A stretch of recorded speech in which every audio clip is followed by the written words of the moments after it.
নমস্কার। আমার আজকের রেসিপির নাম পাকা কলার পকোড়া বা বড়া। দেখবেন খুব কলা যখন পেকে যায় তখন খাওয়া যায় না, ওইগুলোকে বড়া করে নিতে হয়, ইভিনিং স্ন্যাক্স হিসাবে কাজ করবে। তা আমি এখানে পাকা কলাটা নিয়েছি আর তার উপরে ব্রাউন সুগার দিলাম,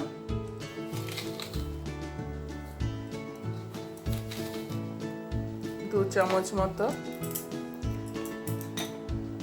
বেসন দিলাম 1 চামচ, গোবিন্দভোগ চালের গুঁড়ো,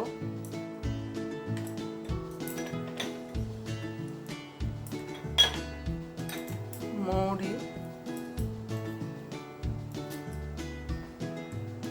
এবার আমি ব্যাটারটা তৈরি করে নিই, তারপরে আবার দেখাচ্ছি। আর আমি দুটো কিশমিশ আগে দিয়েছি, দিয়ে এবার ব্যাটারটা তৈরি করে নিই, তারপরে বড়া করে দেখাচ্ছি। দেখুন বন্ধুরা, ব্যাটারটা এরকম হয়েছে। আমি আরও 2 চামচ বেসন দিলাম আর একটু বেকিং সোডা দিয়েছি। পাতলা হয়ে যাচ্ছিল, ওই জন্যে, কলাটা খুবই পাকা তো, ওই জন্যে আবার 2 চামচ বেসন দিলাম। এবার আমি দিচ্ছি হাতে করে, তেলটা গরম করতে দিয়েছিলাম আগে থেকে।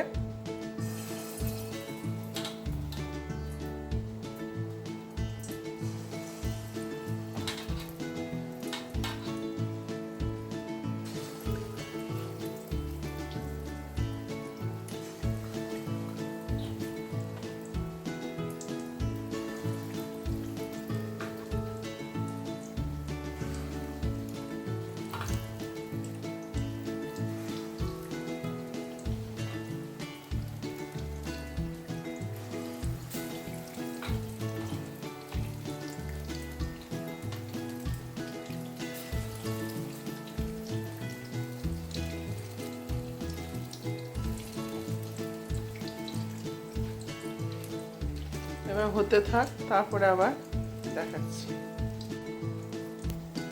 আমি সিমেই দেওয়া ছিল, লাল লাল করে 1 পিঠ ভাজা হয়ে গেছে, বাকিটা হচ্ছে। এবার একটু আঁচটা বাড়িয়ে দিলাম, আস্তে আস্তে তুলে নেব। কলার বড়া একটু লাল লাল করেই ভাজতে হয়, কারণ বেশি ভাজা হলে খেতে ভালো লাগে। বাড়িতে অবশ্যই এইভাবে বানিয়ে খাবেন পাকা কলার বড়া।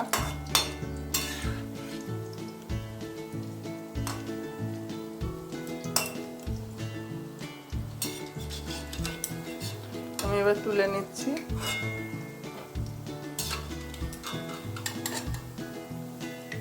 কালারটা সুন্দর এসছে।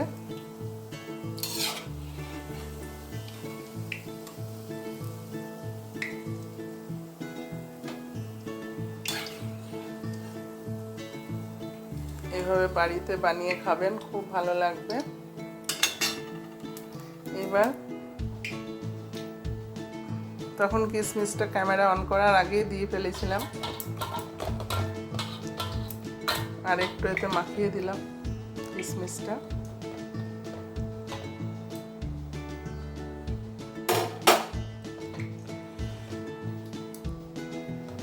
কাজু, আধ ভাঙা কাজুও দেওয়া যায়, খুব ভালো লাগে।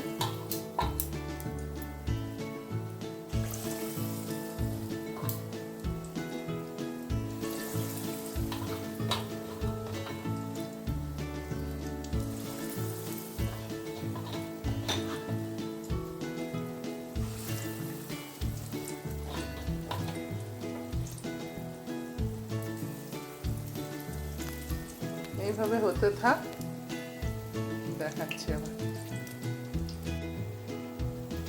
পুরো এগুলোও হয়ে গেছে। আমি এবার সব তুলে নিচ্ছি, একটু আঁচ বাড়িয়ে দিচ্ছি, দিয়ে একটা একটা করে তুলে নেব।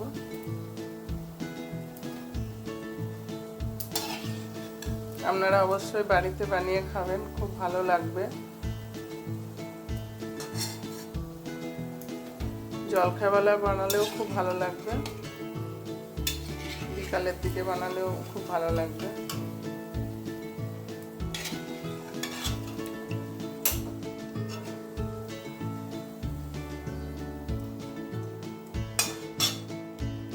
এই ছিল আমার পাকা কলার বড়ার রেসিপি। আপনারা এইভাবে বাড়িতে বানাবেন। খুব গরম এখন। আমার ছেলে তো ওপর থেকে চলে এসছে, গন্ধ উঠছে খুব ঘরে পাকা কলার আর মৌরির একটা গন্ধ আছে খুব সুন্দর। বলছে মা কি করছো তুমি? এখন গরম তো তাই দেওয়া যাবে না ওকে, একটু পরে দেব। ভালো থাকবেন, সুস্থ থাকবেন, সবাইকে ভালো রাখবেন। পরের এপিসোডে আবার দেখা হচ্ছে। নমস্কার।